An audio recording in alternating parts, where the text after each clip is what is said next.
Guys, pansinin nyo, ito yung kaganapan dito sa Barangay San Francisco, General Trias, Cavite. Kapag may bagyo, sobrang traffic. So, ang ginawa ko dyan dahil malilate na ako sa trabaho, magka-counterflow na ako. Let's go! Dito talaga sa area na to, napakaraming napaka-traffic talaga kapag kaganito ang panahon.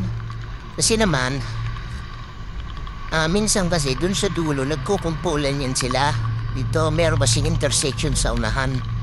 So guys, wala tayong no choice kaya ka-counterflow lang tayo dito. Kasi sobrang laki na ng late natin.